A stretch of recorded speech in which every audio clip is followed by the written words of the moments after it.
Jazzcast Pros. I want you to picture who you were.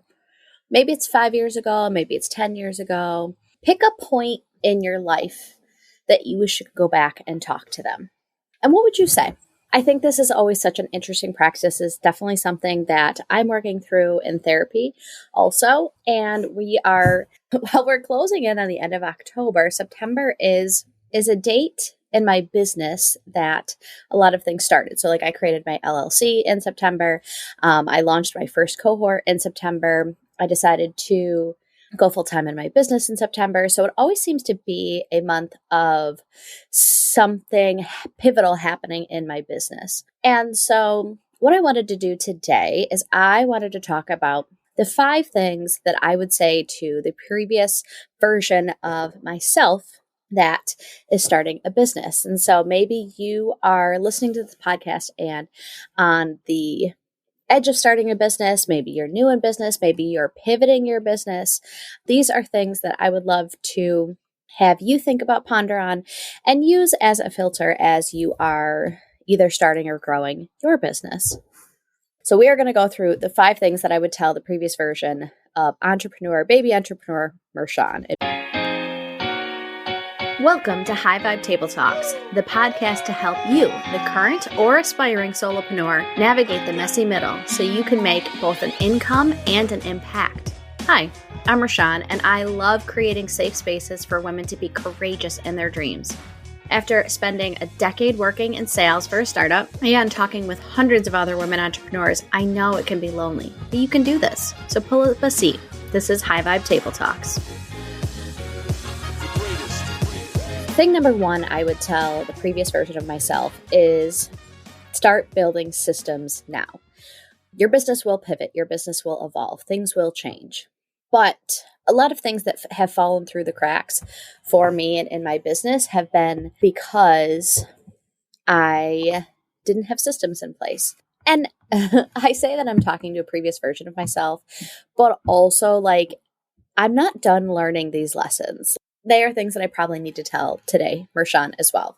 No, my business is not perfect. My systems aren't perfect, but there are definitely things that have fallen through the cracks because of not building systems to start off with.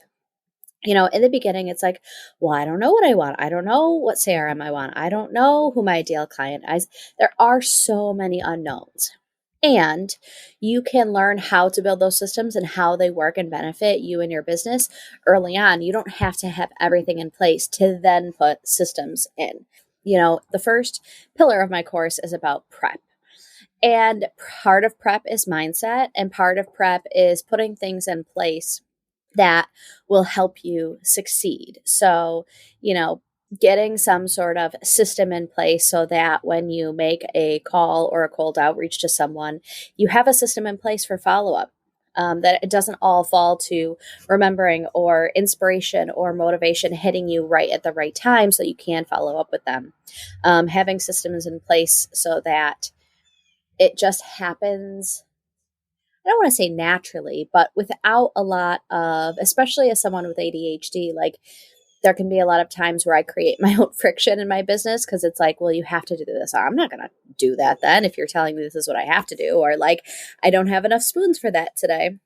And so having a system in place really helps prevent, again, those things from falling through the cracks. And you don't have to have the perfect system or the perfect business in place for those to happen, but definitely starting sooner rather than later. So that's tip number 1. Tip number 2 is something I talk about often. I haven't talked about it in a while on this podcast, but it is charging your worth from day one. You're going to do beta and you're not exactly sure how to price things, but I did a beta test with my accountability group. I launched it in September of 2020 and we started October of 2020 and it was impactful. And so I said, okay, I need to start charging for this. And I'm pretty sure, I should have gone back and looked at it, but I'm pretty sure that my first round, I charged $10 a person. It was 10 weeks, 30-minute meetings on Mondays, 30-minute meetings on Friday. So an hour a week for 10 weeks. So 10 hours for six people for $10 each person. So it was not what I was charging towards the end. And even what I was charging towards the end of my accountability groups, people are still like, that is really low. And so like I went from $10 to $25 to $50. Like I really slowly increased the price. And I'm not saying that like I should have jumped from $10 to $1,500. Like I'm not saying you need to make that massive of a jump, but price increases are hard, whether you're going from $10 to $25 or $10 to $500. Like the pain of both of those is relatively the same. And so instead of like increasing my prices every single quarter, I should have just jumped a bigger amount once and felt really comfortable with what that price was versus like having to rip off. It's like slowly ripping a Band-Aid off every quarter instead of just like yanking it off. So definitely charging your worth day one. Like there's always going to be people that say you're too expensive. Price is always going to be an uncomfortable conversation. And so getting comfortable and saying, yeah, this cohort costs $1,000 for the quarter. Are you in or are you not? Like the value is there. I believe in the value that is there. And so it's either for you or it's not. We can have a conversation around why I price it or if that's something you're comfortable with. But at the end of the day, here's my pricing. And really being really confident in that. Okay, so tip number 2, charge what you are worth. Tip number 3, if your first iteration of anything is perfect, you starting way too late. I think back to my first podcast episode. I think back to my first cohort. I think back to my first YouTube video that I put out. I think back to all these firsts. And I am so much different now. And I'm so proud that I did put those out. And it's something I have to continually remember, but definitely remember, excuse you, sir, in the beginning that like it's not going to be perfect, but action breeds clarity and that you have to continue to take action. Like my first cold call script, my first mailer, all of these firsts were not pretty.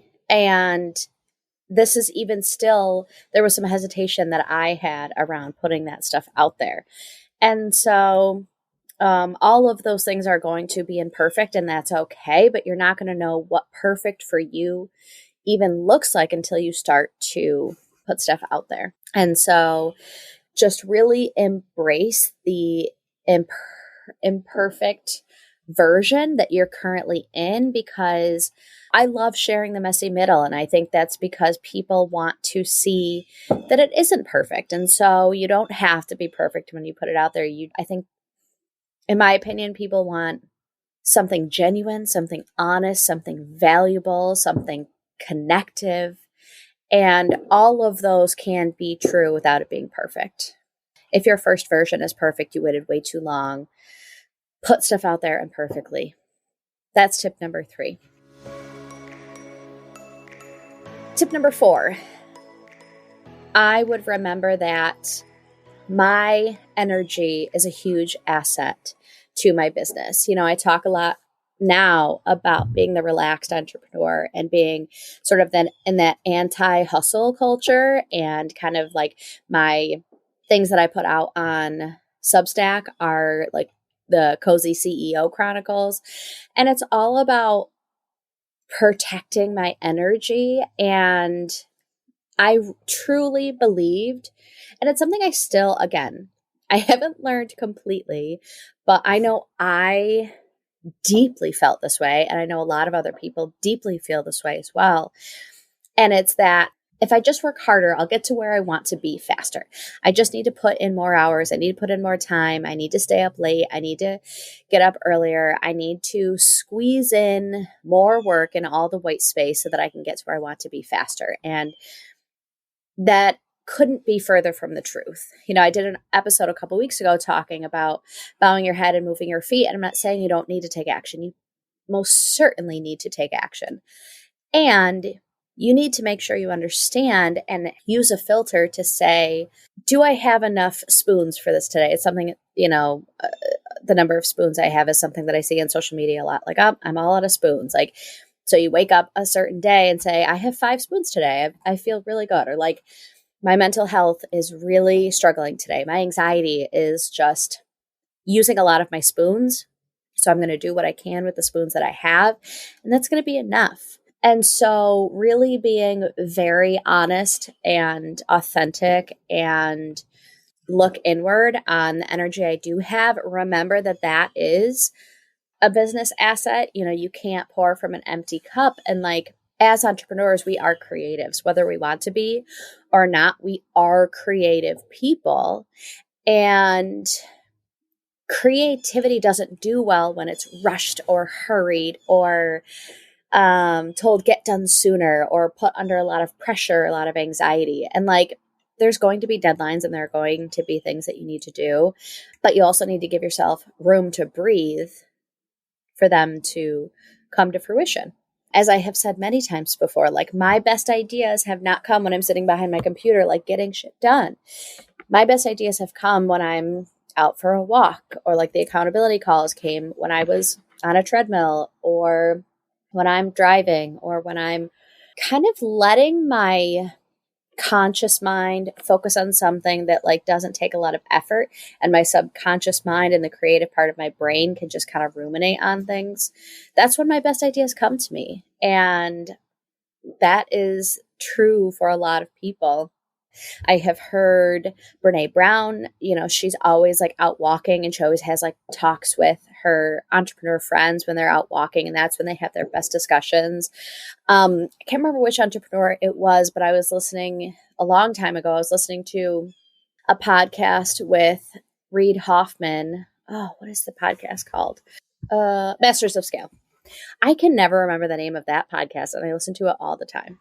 It's a phenomenal podcast. But anyways, he was interviewing an entrepreneur who talked, like, when she started working from home, she would create fake commutes because, if you think about like your commute, it is a time to decompress, and it is a time to like process and think deeply and think creatively. And so when she was working from home, obviously that goes away. And so she had to create fake commutes. And so she would just like pick a spot 20 minutes away or 10 minutes away, drive 10 minutes there, 10 minutes home, and create that space for her brain to kind of let go of the to-do list and just think deeply. And I found that so fascinating, so interesting.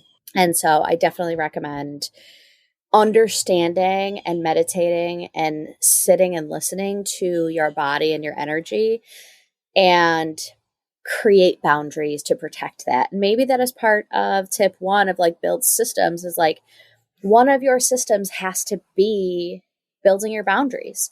You're not going to be perfect at it. You're not going to know what they are from the beginning. Everybody has like said yes to things and then looked back and been like, why the F did I say yes to that? I should have listened to my intuition. My gut told me not to do that, but I did it anyways because I needed the money, or that person was a friend, or I felt like it was the right thing to do. And so building your boundaries is probably 4.5 lesson in here.